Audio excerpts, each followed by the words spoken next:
Salut les amoureux de la bière. Allez, aujourd'hui, ça fait bientôt 3 mois que j'ai ouvert cette chaîne YouTube, par plaisir et pour vous faire partager ma passion de la craft beer. Je remercie vraiment tous ceux qui me suivent régulièrement, mais je constate, preuve à l'appui, que vous êtes à peine la moitié à être abonné. Alors, si je vous demande ça, c'est pas pour être monétisé ou être ultra célèbre, c'est juste que ça va aider la chaîne à se développer. Et je vous le dis encore une fois, c'est gratuit, donc n'hésitez pas. Merci. Maintenant que vous êtes tous abonnés, j'espère, attaquons le sujet du jour. Alors aujourd'hui, je voulais faire une petite vidéo sur cette question qui revient encore assez souvent, même très souvent. Est-ce qu'une bière en canette aluminium n'a pas plus mauvais goût qu'une bière en canette verre?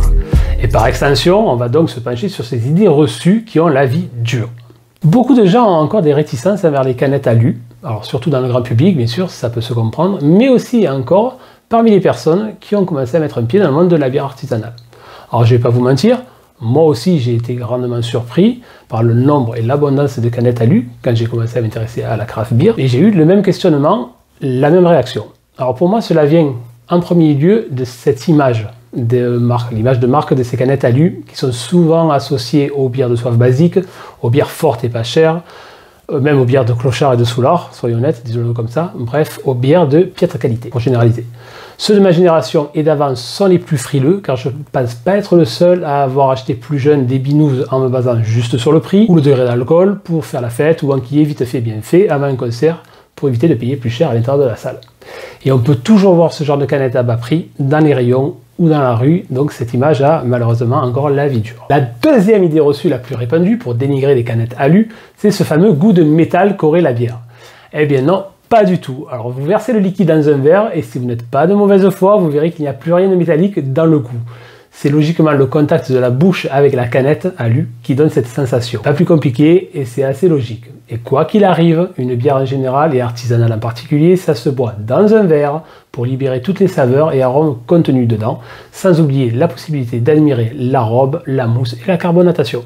Maintenant que j'ai bien tordu le cou à ces deux énormes préjugés, comparons les deux contenants et vous allez voir que la canette alu a beaucoup d'atouts pour elle. Alors d'abord la conservation, le plus important finalement. Contrairement à la canette verre et sa capsule vissée, la canette alu est totalement opaque et hermétique, ce qui évite donc la déperdition de gaz et la lumière qui altérerait le contenu. C'est 100% étanche. Par contre, le vieillissement ou la refermentation en bouteille n'est possible qu'en bouteille verre. C'est pour ça que les bières spéciales comme les Icebox, les Barrel Age, les Barley Wine et même certaines Imperial Stout sont conditionnées en canette verre et le resteront. Ensuite, on a le stockage. Mine de rien, une bouteille en verre, c'est dans les 250 grammes, tandis qu'une canette alu, c'est dans les 15 grammes. Pour le transport de centaines ou de milliers d'unités, ça fait quand même une grosse différence. Pareil pour les empilés, le gain de place est énorme avec les canettes alu. Sans oublier que ces dernières sont très résistantes alors que le verre, ça casse. Dans le domaine écologique, l'alu se démarque également fortement du verre.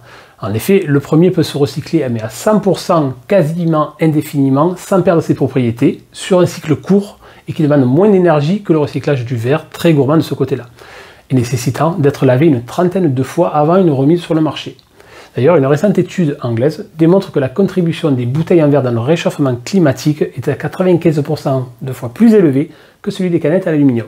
Alors bien sûr, toutes les canettes à l'alu ne sont pas recyclées, mais l'impact écolo n'est pas négligeable. Il existe également une question de fraîcheur. Alors la fraîcheur du houblon, qui est plus facile à conserver dans les canettes alu, qui sont, comme je l'ai dit, hermétiques, et ça peut paraître anecdotique, mais la paroi de la canette alu est vraiment beaucoup plus fine que celle de la canette en verre, bien sûr. Donc ça se rafraîchit beaucoup plus rapidement, pas besoin de la mettre dans un congélateur avec le chiffon autour en vérifiant régulièrement qu'elle n'explose pas. Et dans les faits, c'est très appréciable. Et il y a aussi une question économique, bien sûr, comme toujours, comme partout. Donc si certaines microbrasseries continuent d'utiliser le verre, c'est parce que la machine à encanner est chère. Et d'ailleurs, certaines microbrasseries font appel à un prestataire extérieur pour l'encanage de ces canettes alu. De plus, et pour rejoindre ce que je disais au début, au sujet des idées reçues, la canette en alu a encore du mal à rentrer dans les mœurs, dans les mentalités françaises. Cela pourrait donc causer de sacrées pertes financières aux brasseurs qui abandonneraient totalement le verre.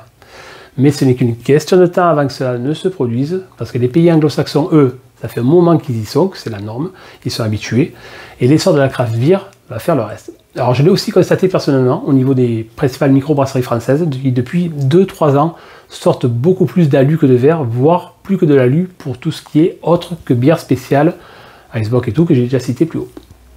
Enfin, il y a ce qu'on adore tous dans le monde de la craft beer, à savoir le côté artistique, les artworks qui sont omniprésents sur les canettes en alu. Celles en verre sont limitées dans ce domaine de par leur forme et la matière en elle-même. Alors les microbrasseurs font quand même des efforts, de jolies étiquettes. On est loin des industriels comme Beck's, Heineken et compagnie où c'est très basique niveau étiquette, mais ça reste assez standardisé quand même. Alors qu'avec l'alu, toute la surface peut être utilisée. Sa plasticité autorise les designers à jouer sur les textures et rivaliser d'originalité pour parfois en faire de véritables œuvres d'art. Certains modèles sont très poussés dans le visuel et certaines brasseries sont immédiatement identifiables rien qu'à leur design, c'est dire l'importance accordée à ce visuel. Surtout que plus d'une personne, honnêtement, achète uniquement sur la beauté de la pochette, comme on disait à la musique à l'époque. Alors soit parce que la personne ne connaît pas les styles ou les brasseries, soit parce qu'elle collectionne les étiquettes, j'en connais, soit parce que, comme moi parfois, ça peut faire une belle photo pour mon Insta-beer. Et pour en terminer avec ce volet artistique de la craft beer, voici ces brasseries qui sont pour moi au top du design et grâce auxquelles on les identifie clairement à chaque fois. Je peux citer Edward Theory, La Débauche, Piggy, Sudden Death, Frogruber, Northern Monk, Apex ou KCBC. J'espère vous avoir fait comprendre que l'alu ne mérite mais pas du tout sa mauvaise réputation et que c'est au contraire le contenant le plus performant pour conserver et apprécier une bonne bière. Donc maintenant, comme d'habitude, vous laissez vos commentaires, vous lâchez les pouces bleus, vous buvez modérément mais de la bonne. Tchuss!